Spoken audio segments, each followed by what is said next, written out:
దాంతో పాటు అన్న మొత్తం చూస్తా ఉన్నాం ఈరోజు ఒక స్వచ్ఛందంగా తరలి వస్తున్నటువంటి నిరుద్యోగ యువతకు మద్దతుగా నిలిచారు ఈరోజు బీసీ సంఘాల తరపున. ఏంటి అసలు ఏం డిమాండ్ చేస్తారు ప్రభుత్వాన్ని? నా పేరు అల్లంపల్లి రామకోటి, తెలంగాణ బీసీ సంక్షేమ సంఘం రాష్ట్ర అధ్యక్షుడిని. అలసిపోయారన్న అసలు విద్యార్థులు నిరుద్యోగులు అలసిపోయారు.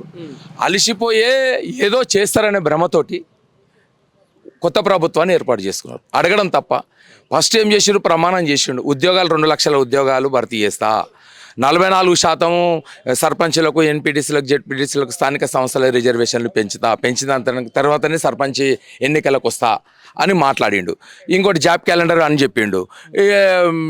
గ్రూప్ 1, గ్రూప్ 2, గ్రూప్ 3, గ్రూప్ 4 25,000 ఉద్యోగాలను భర్తీ చేస్తా అని చెప్పిండు. ఇవన్నీ నువ్విచ్చినటువంటి హామీలా, మేము కొత్తగా సృష్టించినటువంటి హామీలా? అంతేనా? నువ్విచ్చినటువంటి హామీలే కదా.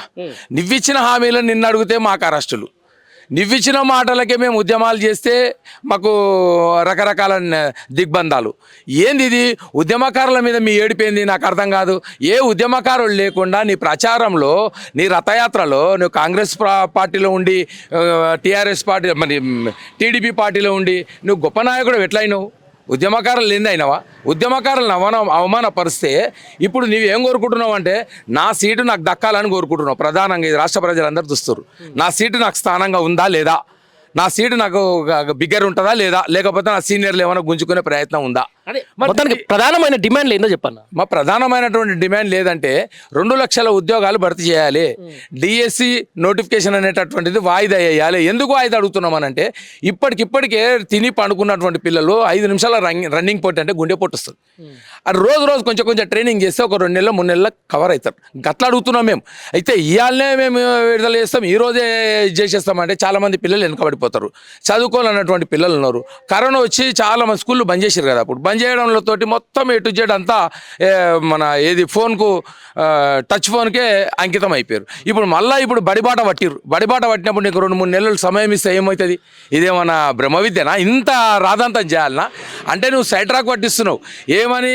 ఉద్యోగాల కోసమే భర్తీ చేస్తామంటే ప్రజా సంఘాలు ఉద్యమం ఇవన్నీ నోటిఫికేషన్ లేకుండా అడ్డుకుంటున్నాయి అనేటటువంటి ఒక మాట కొరకు నువ్వు ఎదురు చూస్తున్నావు. ఆ దానికోసం కానీ నువ్వు చూడవలసింది 25,000 ఖాళీ పోస్టులు ఉన్నాయి, అది భర్తీ అయ్యి ఫస్ట్. 2 లక్షల ఉద్యోగాలు అని హామీ ఇచ్చినావు, అది భర్తీ అయ్యి ఫస్ట్. ఆ మాట నిలబెట్టుకో. ఆ మాట నిలబెట్టుకుంటే నీకు చరిత్ర ఉంటుంది. చరిత్ర అనేటటువంటిది ఎవరికి ఉంది? మనం ఏమన్నా కోరుకున్నారా? అంబేద్కర్, జ్యోతిరావు పూలే లాంటి వాళ్ళు, స్వామి వివేకానంద, గౌతమ బుద్ధుడు, శంకరాచార్యులు వీళ్ళందరూ ఏమన్నా కోరుకున్నారా? కులాలకు, మతాలకు, రాజకీయ పార్టీలకు అతీతంగా పోరాటం చేశారు కాబట్టి వాళ్ళకి చరిత్ర ఉంది.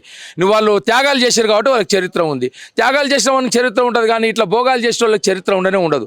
భోగాలకు ఏనాడు చరిత్ర ఉండదు. నువ్వు అనుకుంటున్నావు కానీ నువ్వు త్యాగం చేసి అలా 2 లక్షల ఉద్యోగాలు నేను ఇస్తున్నా అని చెప్పేసి నువ్వు సంతకం పెట్టు, నీకెంత చరిత్ర ఉంటుంది చూడు. నేను ఎవరు దింపమంటే మేము 2 లక్షల మందికి 2 లక్షల కుటుంబాలంటే 1 కోటి మంది అవుతారు. 1 కోటి మంది నీకు అండగా నిలబడతారు కదా. ఇలా అది నీకు ఎప్పటికైనా రికార్డు ఉంటుంది కదా. ఈ టీఆర్ఎస్ ప్రభుత్వంలో 2వ ముఖ్యమంత్రిగా మాకు ఉద్యోగాలు ఇచ్చినటువంటి చరిత్ర ఉంటుందా నీకు? ఎప్పుడో కాంగ్రెస్ గవర్నమెంట్లో ఇందిరాగాంధీ కట్టినటువంటి ఇంట్లో ఉంటేనే మాకు కాంగ్రెస్ అంటే గౌరవము, కాంగ్రెస్ అంటే మాకు ప్రేమ అని గుండెలు బాదుకునేటోళ్ళమయ్యా మేము.